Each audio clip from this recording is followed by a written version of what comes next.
Welcome back, disc golf fans, to round one front nine coverage of the 2024 Music City Open presented by Lone Star Discs. Excited to be in the Nashville area here in Tennessee at Mill Ridge Park. I'm Nathan Queen, again joined by Andrew Fish. Good to be here, Nathan. We see some pretty consistent weather throughout the weekend. This is a pretty open property, not usually used for disc golf. We're on a temporary setup. So wind and out of bounds is going to be the biggest deciding factors here. Logan Bowers, Anthony Barela, Calvin Heimburg, Carter Ahrens, a regional face, and then young Carter, the tournament sponsor, Lone Star Disc, is a sponsored player. Anthony Barela off to a hot start in the 2024 season, leading the charge in the Disc Golf Pro Tour standings. Yeah, and if you haven't seen Carter Ahrens play before, he's from the Washington, Oregon area, I believe Washington. Yeah. Tons of power and super fun to watch. Excited to see him play out here today. As we move into hole one, 308-foot par 3. Kind of a late low ceiling and then a tree right in the center. Pretty difficult gap shot to start.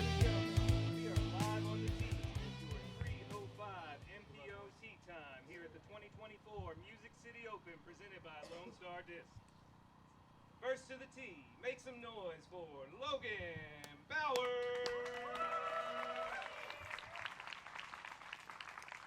And if you haven't seen Logan Bowers play, he is a treat to watch. Big time forehand. Has kind of dealt with some injuries, but a really neat old school game. Yeah, and taking the tighter forehand line, going to pull it just a little bit left. Second to the tee, give it up for Anthony Barela.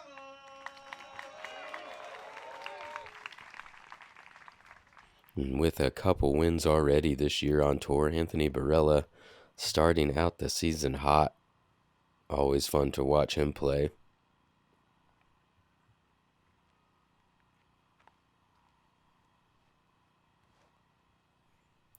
Playing a little bit of a force over with an overstable disc. And actually going to go long near the back edge of the circle, Nathan. Yeah, not surprising to see that, Welcome, Calvin Heimburg. as this hole requires that specific line that he threw, which is going to be easier for a lot of players to do with more speed. You really do need that movement left, or movement to the right before it finishes left. So difficult to do with touch. And Calvin had the right shape, kind of gets cedar down at the front edge of the circle this time. Rounding out your 305 tee time. Give it up for Carter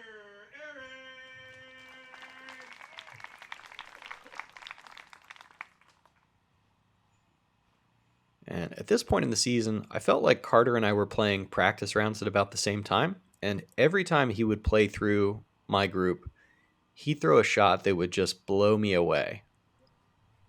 Something hyper aggressive, but hyper skilled also.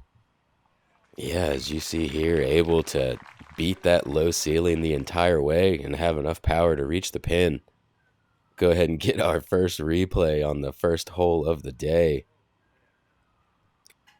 Beautiful line drawn up there from Carter, straight at it. Not trying to flex around that tree like the other players were, using that hyzer flip to get his glide up there. And also had gone mid, whereas even Calvin and AB were going fairway. Calvin, the splash out on the right side, will have to chalk up a par. Yeah, I think that line choice is what creates him able to throw that mid. Calvin and AB could also throw mid that far. Just with that turnover line that they're trying to take, it's a lot harder to shape that mid. We'll jump onto hole 2, 375 feet. Downhill a little ways, so going to play slightly shorter than that. The drone is flying the straight route, which is probably lends itself to a righty backhand with a mid-range. Looks like Carter is going to line that up. I wouldn't be surprised to see forehands out around the left side as well. Yeah, the OB all the way down that right side just makes that straight gap so scary. It's almost not worth it to try it no matter how you throw. It seems like just right side's pretty tough. Yeah, no kidding, because it's a wood line, and then a couple meters into that is the out of bounds. So if you do go out of bounds, you're double punished. However, Calvin will take that option and play right to the edge of the wood line. At this point in the season, dealing with an injury, so limiting his forehand significantly. Yeah, pretty good distance on that still for how low he kept it. Looked like he was trying to play it safe, but also pretty good distance for that safe play. Bowers with a good forehand, kind of gets a bum skip. So stays out there in circle two. Carter with a good approach. Yeah, Recovers into the bullseye. another great hyzer stand-up shot. Just floats up the entire way. A nice touch from a knee there from AB.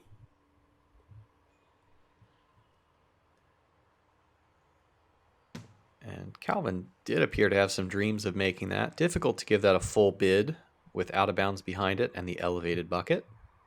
Yeah, I like the intent on it. And like you were saying, difficult to give it a full bid even from open space. Logan leaving that just a bit low. Moves us on to hole 3, 769 foot. Par 4. All this we're over right now is OB, making you not throw your tee shot too far. Really have to place it. And you've got a pretty protected green. One of my favorite greens on the course. I really like the structure of it as Carter pushing that OB line. I think you'd ideally like to be a bit farther to the right. That's going to have a more pinched angle than some of the shots, but not too far away. Yeah, you're not going to see a lot of ambition on this tee shot. You see putter out of Barela. It's kind of just put it in play. And after that, then you throw the attacking shot into the green.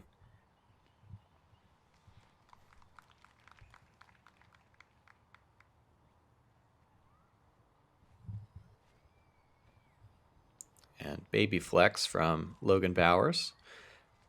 Nathan, we've seen several different iterations of Mill Ridge Park in the last few years on the Pro Tour, and this is combining a couple holes. We're starting from a different point on the course. I feel like they've taken player feedback and some spectator feedback and made the course like incrementally better every year. Absolutely agree. And that's what you were supposed to do. Big shout out to those guys for trying to improve every year, and I think they've done that. Hopefully, I'm sure they'll continue to do what they can to improve the course as we see a great shot there from AB getting up there into the green. And as you say, a little bit more pinched here. Not in his airspace, but in his attack angle into the green because it's tiered, and then there's the low ceiling of cedars. So out there in circle 2 will be Carter Ahrens. Our first backhand that we've seen from Logan Bowers.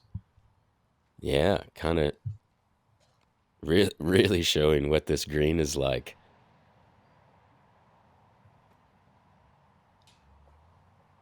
This gives it a good bid from the bottom of the hill, but gonna collect his par. Almost the same spot here from Carter. And up one level, but still very much in the woods, is Barela. Oh, wow. Able to catch the back edge of the tray and stay in. Yeah, in is in. He's going to card his first birdie of the round. That's a good one to get it on. It's a pretty tough approach shot, not being able to grab much distance off of the tee. Calvin going to grab his birdie as well. Beth at 69. I just told myself, you got to will this one in there. Whatever you have, just will it in there. This man is unbelievable. This is what athletes live for. This is the moment. Got a good thing coming. And it's all I need. Everything I wanted is in front of me. It's a good.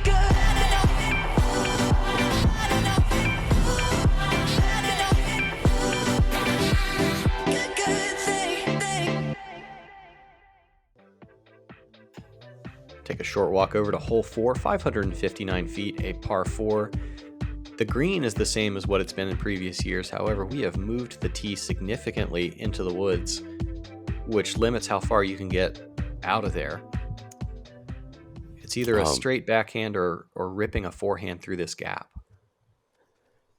As a lefty, I hated that old tee pad. This is probably my favorite change, just for the sake of being able to execute the gap off of the tee pad. Almost impossible, it felt like to me in the old spot.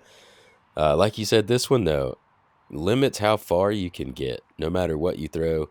Even if you do throw the aggressive forehand, you're really only maybe going to gain another 30, 40 feet from your straight backhand shot. So really just want to make sure you get out this gap. And Carter now going to have to burn a shot just getting back into the fairway. And Bowers throws it straight. You see the forehand power, and since he is out closer to the out-of-bounds line, still very much inbounds, will open up his angle to attack into the green. Yeah, and Carter does that well. Also pushing farther out of the gap gives you a better angle to attack this basket that ducks to the right where Calvin's at now. Yeah, it's kind of in a bowl, so a lot of shots can funnel there, but Calvin never got the rightward movement he needed.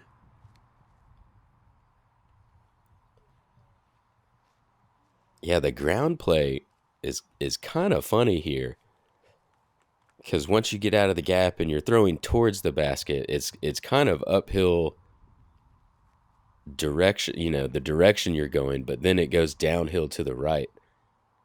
So you do see a lot of shots kind of stall out early because of that uphill, although it does move down to the right.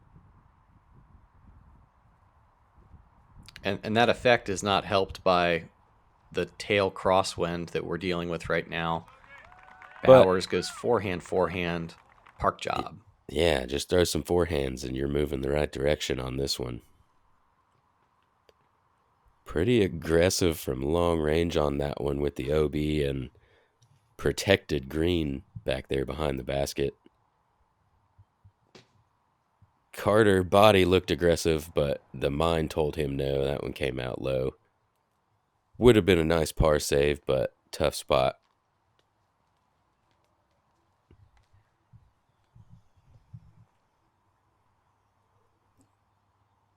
AB gonna go again for his par look and will convert.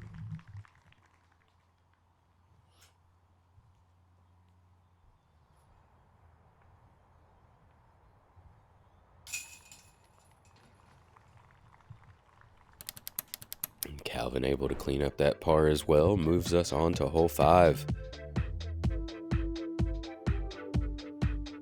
625-foot par 4. Kind of want to get to that gap.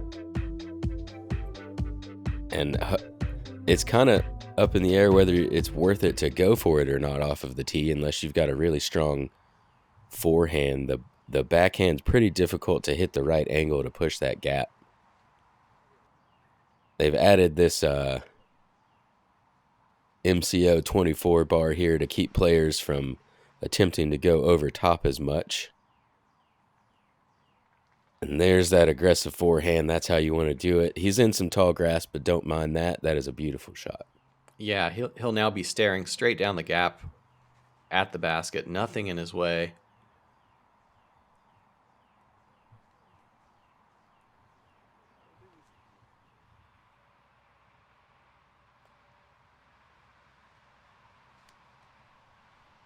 Everybody else going to play the layup. Carter leaking to the left side. Probably going to result in a tough angle to attack. Yeah, I would say if you're not through this gap, even if you're in a great spot, most angles are pretty tough to attack from. Calvin making that look untrue is going to sneak through that gap very easily and have himself a birdie look. Yeah, being short right makes it attainable at least. Yeah, But you're going to have to put some English on your disc. You could see Logan didn't like that one out of the hand, knew he hadn't gotten it wide enough. And like you said, Carter, funny angle, he was trying to hit a tighter gap than the big gap that was there, going to catch something, push him out right. And just look at the difference in shot, you know, with AB throwing that forehand through the gap, throws a standstill putter in rather than these driver hyzers. Yeah, that he's playing to have one difficult shot. If he executes the first one well, then 250 in is easy pickings for him. Whereas Yep. it's almost like you have to throw a medium hard shot and then a hard shot to get to where Calvin is.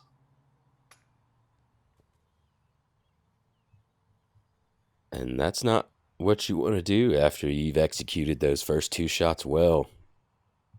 This putt kind of looks longer than the first one he had, and does correct a little bit, but still catches band. Gonna be kind of a unforced bogey on that one from the green.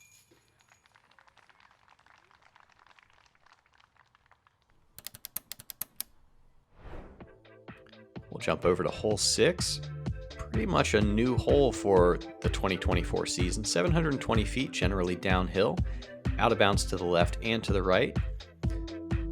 We may see mid-range backhands off the tee, or we may see some more aggressive forehands. Forehands have a lot more potential, but I still don't feel like there's that much benefit in being too aggressive on this particular hole. Yeah, I agree. You can see the slope of the ground right here really does play better for the forehand to get more distance on it. You can really lay into it more, and the ground is going to help you out, stopping it. If you get kind of a floaty backhand going, pretty easy to drift to the left. But like you said, don't need tons of distance on this one. You can go backhand mid. Oh, he's going to end up over on the right side, OB, and he knew it out of the hand as well. Yeah, that's kind of the no-no, because now he'll have a big cluster of trees preventing the second shot from looking at the green. If you're going to go out of bounds as a righty player, you need to do it to the left side. And you can see Calvin threw that one very softly, not really trying to get much distance at all. Just wanted to keep it in bounds. As Carter's now going to be throwing his fourth shot from where you'd like to throw your second shot from. After the easy drive from Calvin, he's going to throw a big shot here on the second and executes that nicely. You're right around 24 feet looking for the birdie.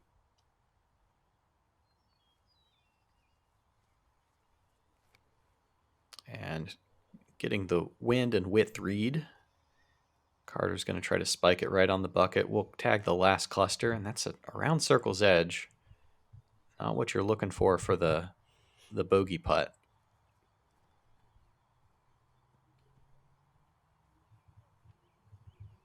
Logan back to the forehand well, and matches Calvin on the opposite side. Going to be looking for the birdie.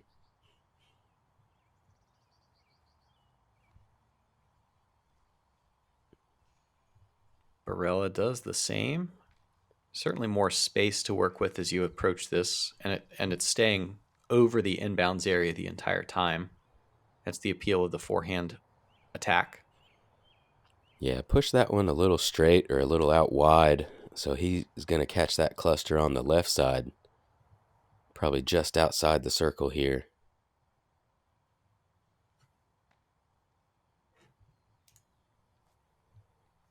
And maybe some branches making him pull that one wide right.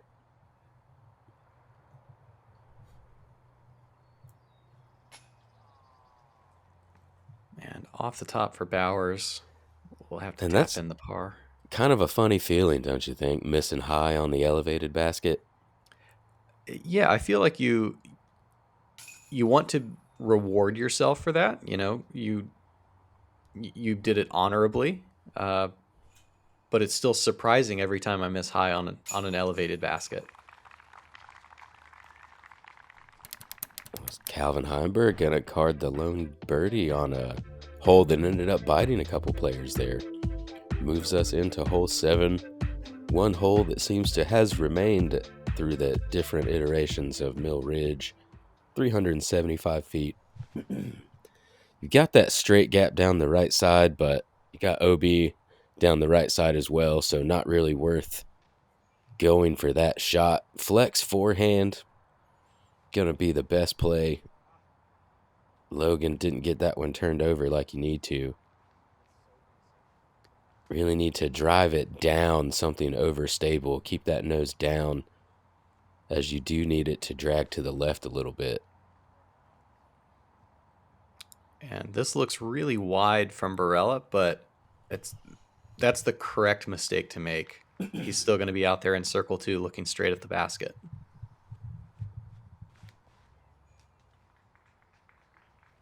And the youngin still trying to go on that very scary inside gap. Got a nice kick out to the left. That's going to make his approach shot more doable. I think he could learn something from Calvin to just throw it out to the left side and then figure it out rather than trying to attack up the gut. Yeah, and Logan's going to have to go that way now. On the upshot, it's a lot easier to do and much less scary. Going to get up and down for a 20-footer or so for par.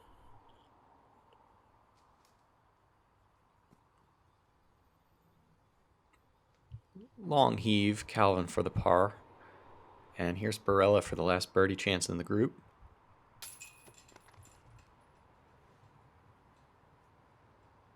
Just a bit offline.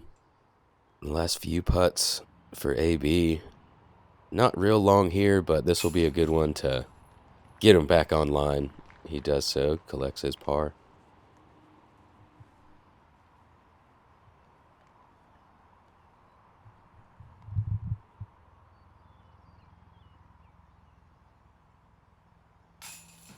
I believe there was a time when Logan was a rhino putter. Those look like AVRs to me now.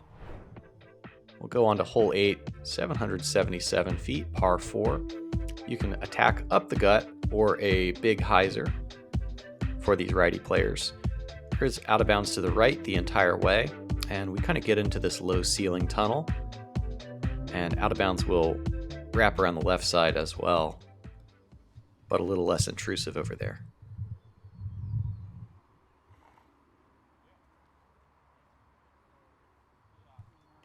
Yeah, great shot from Calvin. Able to throw something that doesn't have that big drastic finish and skip off to the left. This is such a difficult shot for Logan's forehand here, this being one of the reasons. Hard to get it to drift left that entire flight and not end up fading, skipping OB, or turning over too much. He is going to be inbounds, though. And AB, right idea, but also finds the cluster of trees in the mid fairway. Yeah, Carter going to show us that big hyzer shot. You've really got to get the width correct on this one, and he does so because it's going to spike down, and you want to make sure you spike down in the right spot.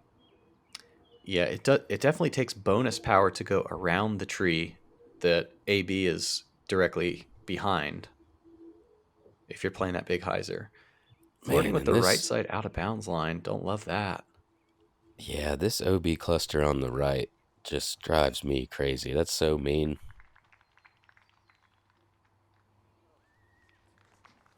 Looks like AB's going to be inbounds, though, I believe.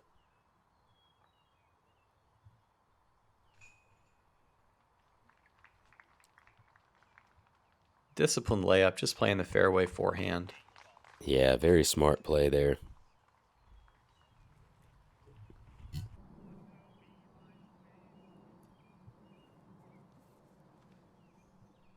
And Calvin just going to kind of overpower a stable fairway driver. Gets himself in the 26, 27 foot range, looks like. Yeah, I really like where he played that too off of the tee. It lets him just throw a one angle hyzer again into the green as Carter showing that bonus power a second time. Just going to go over top again. Wow. What a birdie.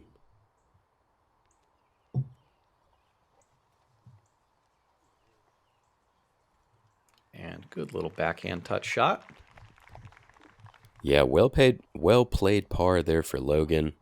Not sure he'd ever be going for much more than that with the forehand off of the tee. And I don't know that there are any right answers on stance or shot selection when you're pinned in the woods. But Barela going to capitalize on his putting prowess to take a par. Yeah, upshot just where he needed it to be on that one. Able to connect on that close to 70-footer, it looked like. Oh, and Calvin leaving that one short after two well-executed shots to get him in birdie position.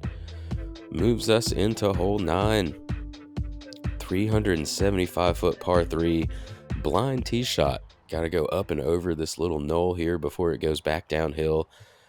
I think forehand is going to play best. This righty backhand is really going to be best if you could throw a mid or a slow fairway. Carter just staying in bounds, but showing you why.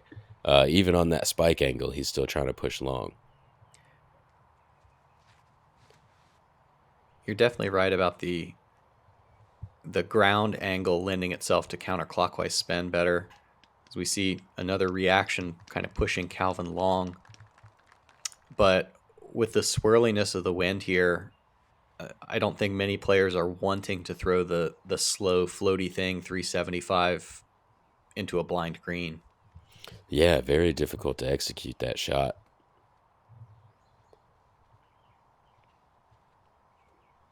Logan leaving his forehand a little short. And I think those forehands were so spiky because of that wind as well. Ideally, you're going to want to kind of push the ground on that, throw it a lot lower so you can get that drift over to the right rather than spiking down. While they came up a bit short on this one. Yeah, I think you're onto something there. We'll go down below the basket for Carter's birdie look. And that's going to put him under par for this front 9. Yeah, with two great birdies to finish it out. Excuse me.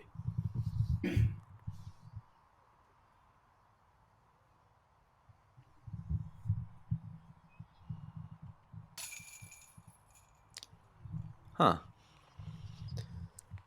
Yeah, a bit high left on that, but the chains seemed to react a bit funny. Okay. So nobody really making a push here through 9 holes, but we're looking forward to this back 9 at Mill Ridge Park for the Disc Golf Pro Tour Music City Open presented by Lone Star Disc. Yeah, like you said, nobody pushing too hard, but back 9 gonna give them an opportunity. Thank you guys for joining us on Gatekeeper Media. Make sure you like and subscribe. For Andrew Fish, I'm Nathan Queen. We'll see you guys out there.